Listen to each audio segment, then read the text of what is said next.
ঘরে মাঝে মাঝে নামাজ পড়বেন, ঘরে মাঝে মাঝে কি করবেন? সহিহ মুসলিমের হাদিস, আল্লাহ রাসূল সাল্লাল্লাহু আলাইহি ওয়াসাল্লাম বলেছেন, তোমরা মসজিদে ফরজ নামাজের পরে ঘরের জন্য কিছু সুন্নাহ আর নফল নামাজ রেখে দিও। কারণ যারা সুন্নাহ আর নফল নামাজ ঘরে পড়ে, আল্লাহ তাআলা তাদের ঘরটাকে বরকত দিয়ে পূর্ণ করে দেয়। বৃষ্টি যদি হয়, কখনো বৃষ্টি, বাইরে প্রচন্ড বৃষ্টি, আপনি জামাত ধরার জন্য মসজিদে যেতে পারতেছেন না, তখন ঘরের সবাইরে নিয়ে আপনি জামাতের ইমাম হবেন। দরকার আছে না নাই? আপনি ইমাম, আপনার ছেলেরা পেছনে, মেয়েরা পেছনে, নারী পুরুষ একই কাতারে দাঁড়াতে পারে না, তো আপনি ইমাম, পেছনে আপনার ছেলেরা, এর পরের কাতারে আপনার মেয়েরা আর আপনার স্ত্রীরা। পারা যাবে না?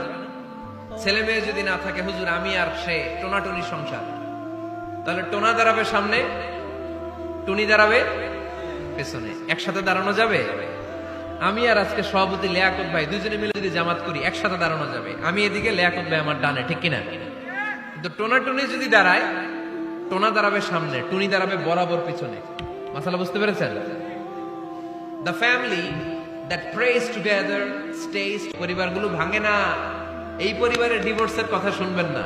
এই পরিবারে আছে শুধু শান্তি আর শান্তি। চিল্লায় বলেন ঠিক কিনা?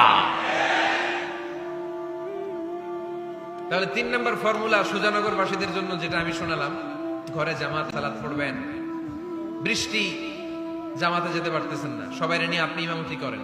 অথবা তাহাজ্জুদের সময় বাচ্চাদের ডিসেম্বর মাসে প্রায় অফ থাকে না? কথা কয় না? ডিসেম্বর মাসে ছুটি আছে না নাই?